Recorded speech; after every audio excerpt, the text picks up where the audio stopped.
커피 한 잔도 못 타요? 신임 맞아요? 사무실 전체가 조용해졌고 다들 키보드를 두드리던 손을 멈췄습니다. 누군가는 피식 웃었고 또 누군가는 못 들은 척 모니터에 시선을 박았죠. 그날 25 서유진은 입사 3일 만에 밥도 같이 먹기 싫은 애가 됐습니다.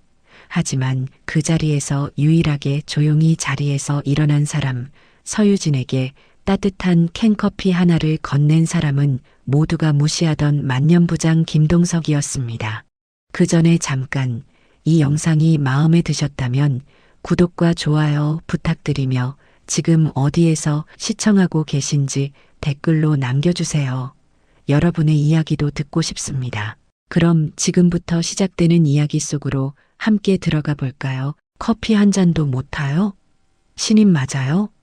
사무실 전체가 조용해졌고 다들 키보드를 두드리던 손을 멈췄습니다. 누군가는 피식 웃었고 또 누군가는 못 들은 척 모니터에 시선을 박았죠. 하지만 그 자리에서 유일하게 조용히 자리에서 일어난 사람, 서유진에게 따뜻한 캔커피 하나를 건넨 사람은 모두가 무시하던 만년부장 김동석이었습니다. 기획팀 팀장 최대리가 회의실에서 막 나온 참이었죠. 서유진은 말없이 서류철을 아는 채 얼어붙은 듯 서 있었고요. 입사한 지 고작 사흘, 인사조차 또박또박하고 눈빛도 또렷했던 그 아이는 그날 그 한마디에 눈치 없고 싸가지 없는 신입으로 낙인 찍혔습니다. 점심시간이 되자 팀 사람들은 하나 둘씩 외근 핑계를 대며 사라졌고 누구 하나 유진에게 같이 가요 소리 한마디 건네는 이 없었죠. 사무실에 혼자 남은 유진은 자기 책상에 조용히 앉아 컵라면 뚜껑을 덮은 채 휴대폰만 만지작거리고 있었습니다. 그때 조용히 자리를 박차고 일어난 사람, 바로 만년부장이라 불리는 김동석이었습니다. 이거라도 마시게 그가 내민 건 편의점 캔커피 하나였습니다. 유진은 놀란 듯 고개를 들었고 김 부장은 시선도 마주치지 않은 채 책상 위에 툭 커피를 내려놓고 말없이 다시 자리로 돌아갔죠. 누구도 그를 주목하지 않았고 심지어 유진조차 제대로 고맙다는 말을 하지 못했지만 그 한 장면은 묘하게 기억에 남는 구석이 있었습니다. 김동석은 회사에서 가장 오래된 직원 중 하나였습니다. 30년 가까이 다녔지만 여전히 부장, 팀원도 없이 혼자 꿋꿋이 자리를 지키며 실무만 도맡아 하는 존재. 아무도 그의 말에 귀 기울이지 않았고 회식 때면 항상 말석에 앉아 조용히 술잔만 비우곤 했죠. 언제부턴가 사람들은 그를 무시했고 심지어 막 입사한 대리조차도 그에게는 반말을 섞었었습니다. 하지만 이상하게도 김 부장은 한 번도 얼굴을 찌푸린 적이 없었습니다. 그저 조용히 자신에게 주어진 일을 묵묵히 해내며 사무실 한편에서 존재감을 죽이고 있었죠. 사람들은 그를 무능하다고 말했고 윗사람들 눈밖에 난 인물이라고 단정지었습니다. 그런 김동석이 유일하게 말을 건넨 대상이 바로 신입사원 서유진이었습니다. 사람들한테 너무 신경 쓰지 마. 다들 자기 일하기에도 바쁜 사람들이니까. 그가 말하는 톤은 낮았고 시선은 여전히 모니터에 머물러 있었습니다. 유진은 그 말을 듣고 말없이 고개를 끄덕였고요.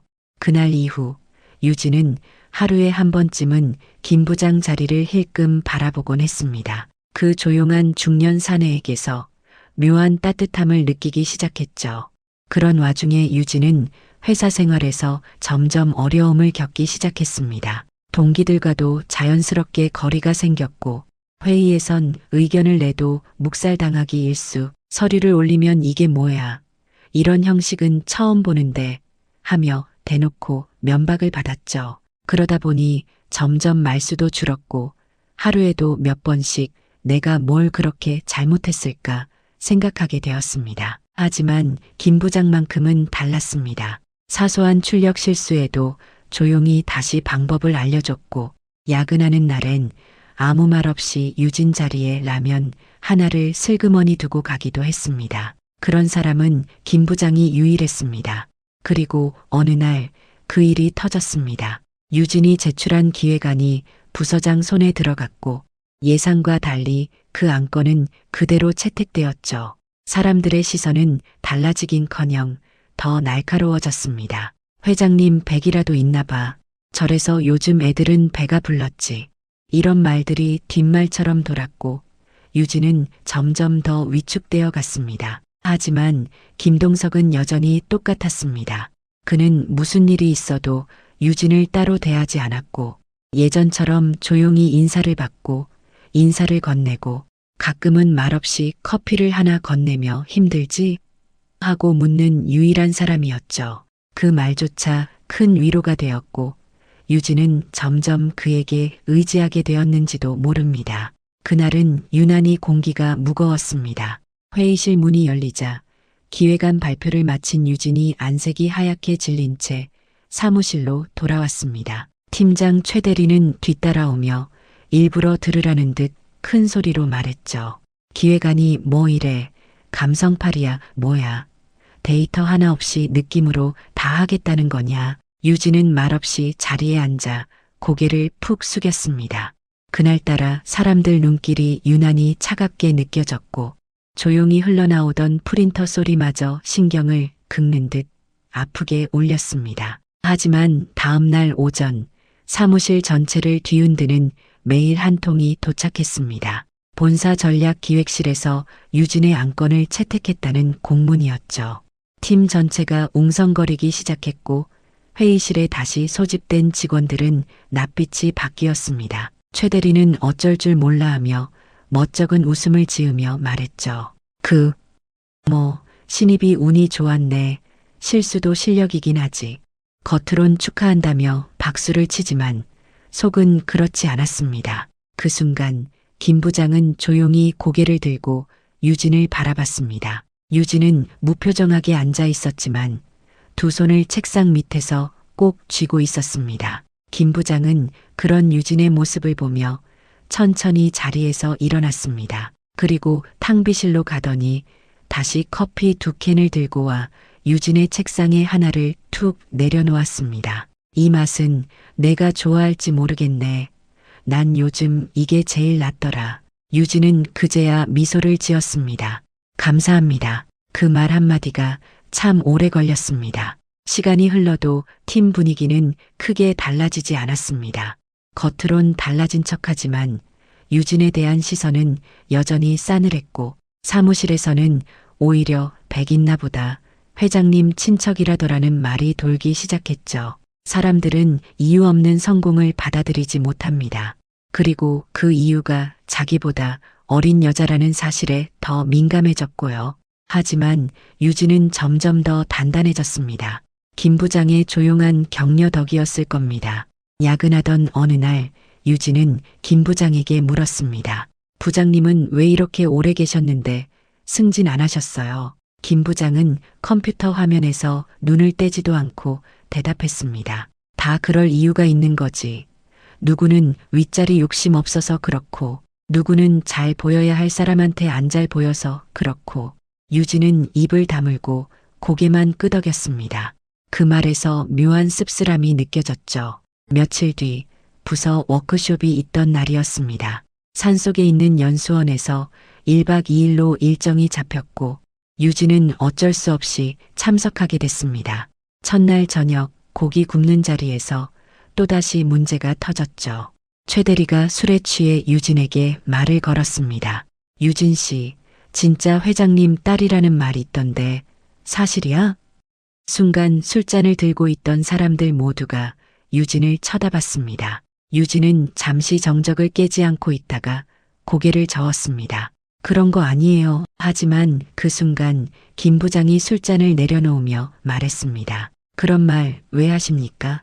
확인도 안 된 얘기 함부로 꺼내는 거 아닙니다. 최 대리는 헛기침을 하며 얼버무렸지만 분위기는 이미 싸늘하게 식어 있었습니다. 그날 밤 유진은 숙소 앞 벤치에 혼자 앉아 있었습니다.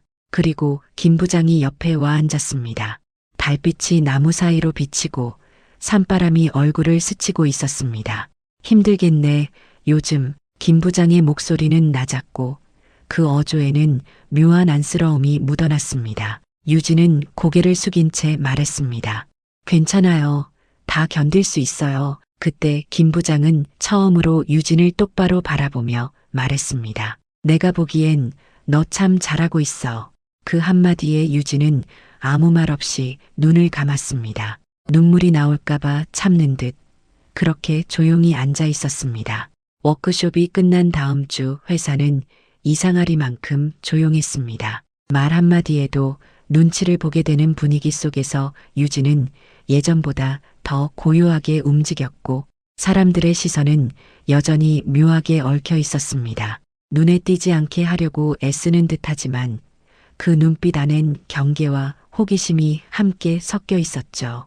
그리고 며칠 후 한 통의 인사공지가 모든 걸 뒤바꿨습니다. 본사에서 내려온 내부 인사 발표. 기획팀에 새로 부임한 부사장이 누구인지에 대한 말이 사내 커뮤니티를 통해 퍼졌고 그리고 그 게시글 말미엔 충격적인 내용이 있었습니다. 신임 부사장 서명훈 이사의 막내딸 서유진 신입사원 이름 석자가 적힌 그 글은 순식간에 퍼져나갔고 사람들은 이제 더 이상 입을 다물지 않았습니다. 봐봐, 진짜였잖아. 회장님 막내딸이래. 어쩐지 그 조용한 태도도 그냥 그런 게 아니었네. 우릴 밑에서 관찰하러 온 거 아냐? 혹시 인사평가하러? 사무실 곳곳에서 이런 말들이 돌았고 유진은 어느 순간부터 사람들이 보내는 시선보다 그 시선이 바뀌는 속도에 더 놀라기 시작했습니다.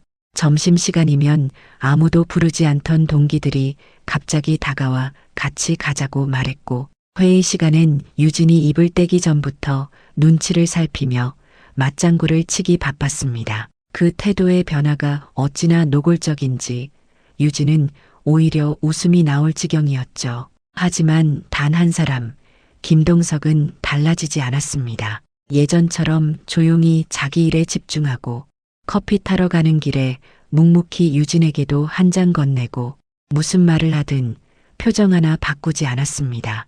오히려 김 부장의 그 일관됨이 유진에게 더 큰 감동으로 다가왔죠.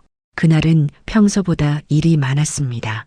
김 부장은 부장이라는 직책이 무색하게 다른 직원들이 꺼리는 보고서 작업을 혼자 도맡아 하고 있었고 유진은 그 모습을 보고 조용히 다가가 말했습니다. 제가 도와드릴게요. 그 자료는 제가 더 익숙하니까요. 김 부장은 처음엔 고개를 저었지만 유진이 끝까지 자리를 뜨지 않자 조용히 한마디 덧붙였습니다. 그럼 부탁 좀 하지. 그날 둘은 처음으로 함께 늦은 밤까지 일을 했고 사무실 안엔 두 사람의 마우스 클릭 소리만이 반복되었습니다. 퇴근길 엘리베이터 앞에서 김 부장이 물었습니다. 오늘 점심 혼자 먹었나? 유진은 어깨를 으쓱하며 대답했죠. 아니요, 동기들이랑 먹었어요. 괜히 저 앞에서 서로 의자 빼주고 난리더라고요. 김 부장은 말없이 웃었고 그 웃음에는 많은 뜻이 담겨 있었습니다. 사람들 원래 그래. 다들 바람 부는 쪽으로 서 있으려고 하지. 그 말이 유난히 오래 귀에 맴돌았습니다.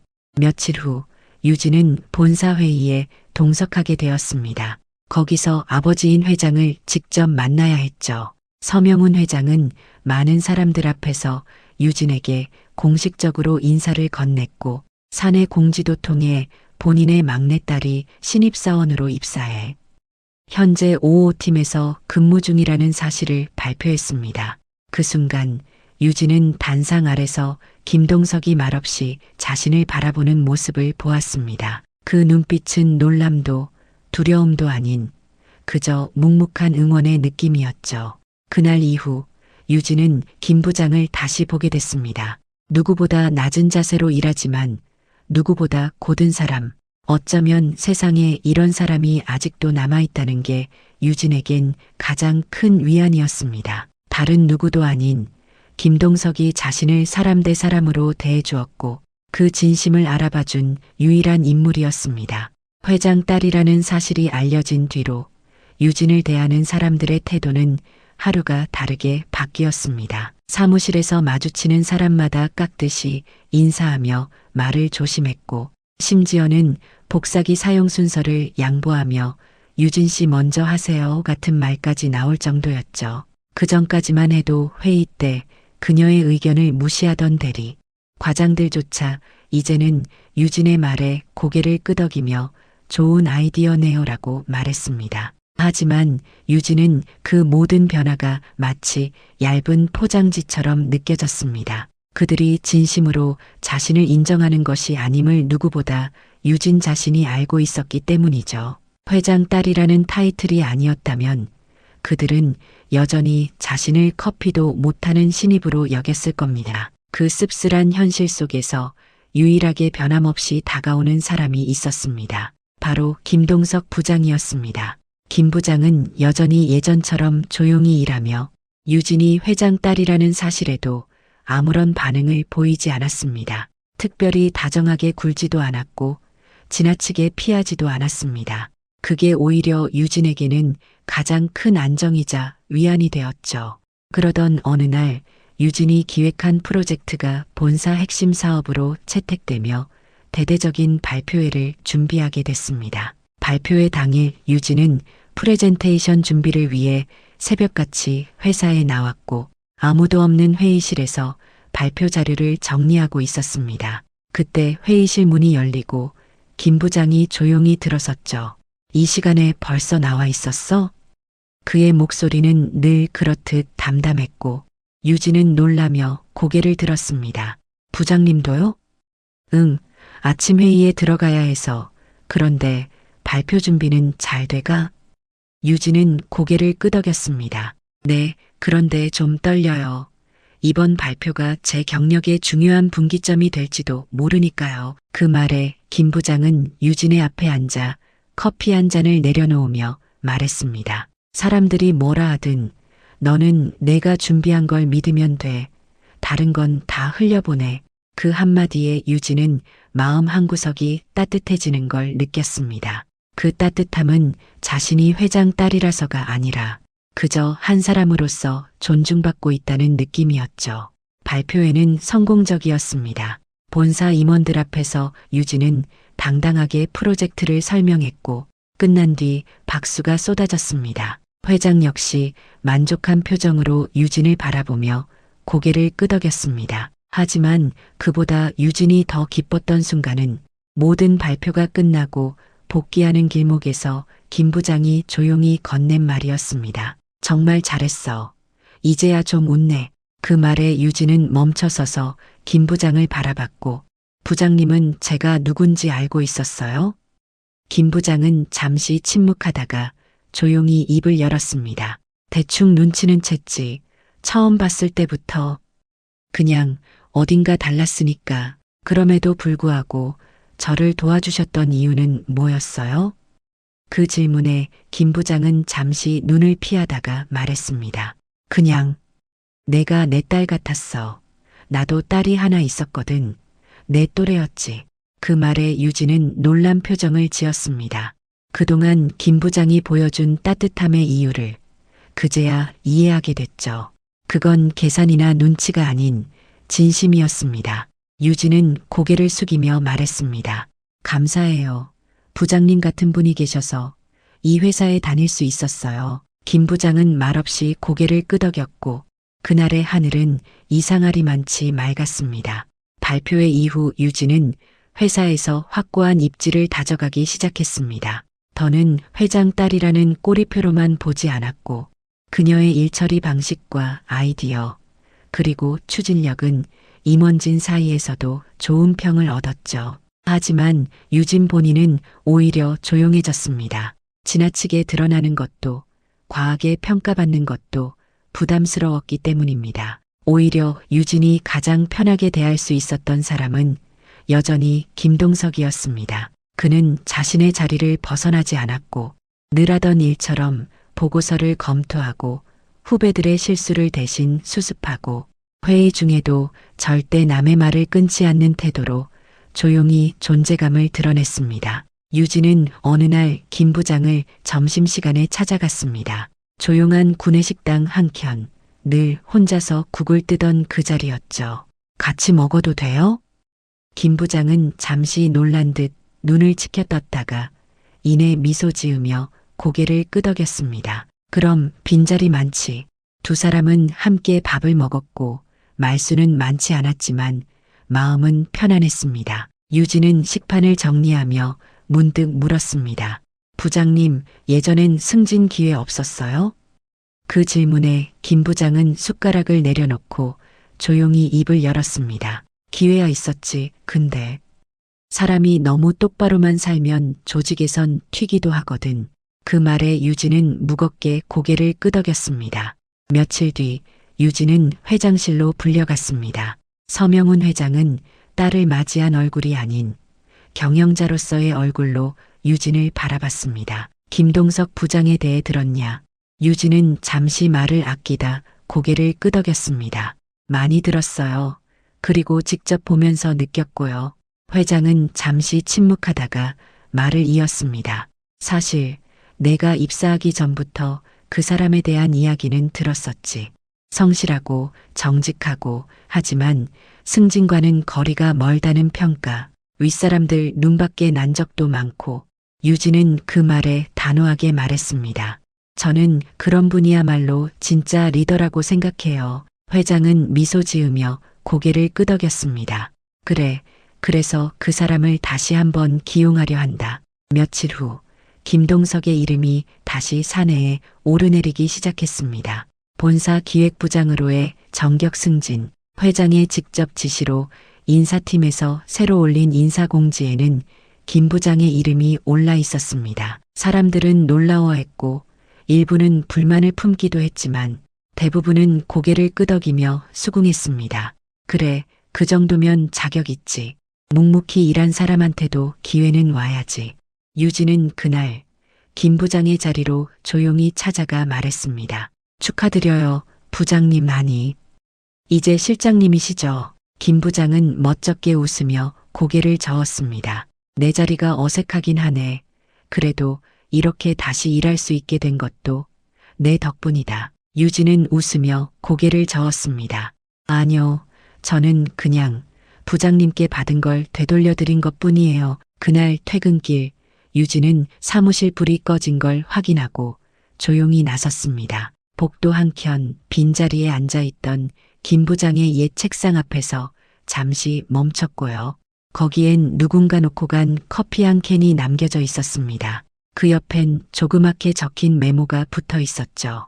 처음 그날 이 커피 덕분에 하루를 버틸 수 있었어요.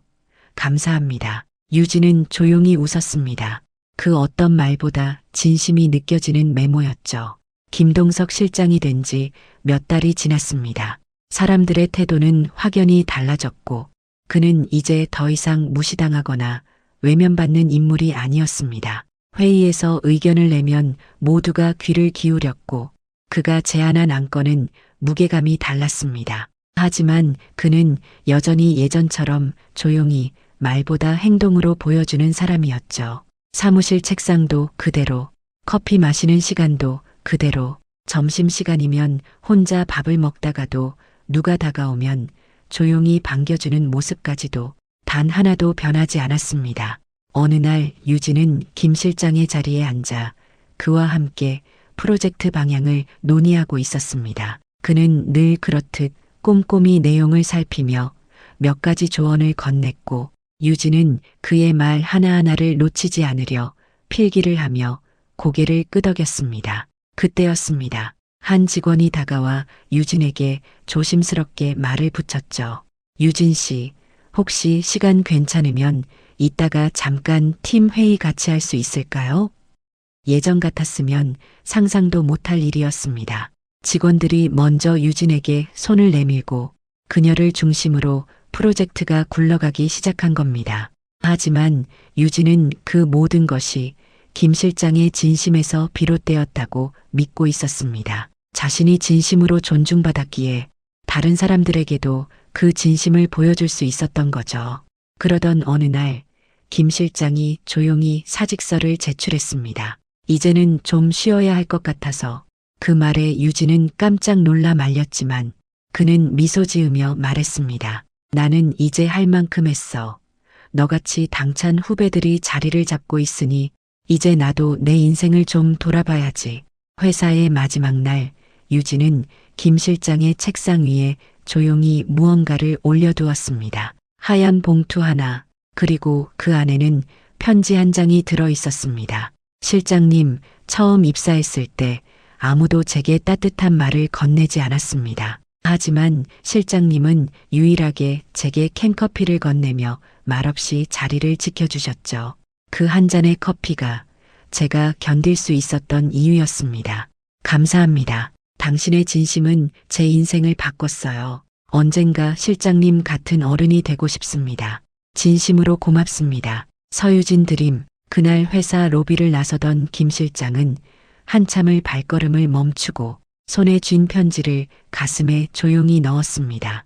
그 표정엔 지난 30년이 담겨 있었고 무거운 듯 가벼운 그런 미소가 머물러 있었죠. 밖엔 봄바람이 불고 있었습니다. 꽃이 피려는 듯 움츠린 나뭇가지마다 새순이 돋고 있었고 그 길을 천천히 걷는 김동석의 뒷모습은 누구보다 자랑스러운 퇴장의 모습이었습니다. 그는 조용히 중얼였습니다. 이제야 잘 떠나는 것 같네. 오늘 이야기를 들어주셔서 감사합니다. 영상 보시고 느끼신 감정 댓글로 함께 나눠주세요. 여러분의 한마디가 누군가에겐 큰 위로가 될 수 있습니다. 영상이 마음에 드셨다면 구독과 좋아요, 응원 부탁드립니다. 오늘도 귀한 시간 내어주시고 끝까지 시청해주신 구독자, 시청자 여러분 진심으로 감사드립니다. 항상 건강하세요.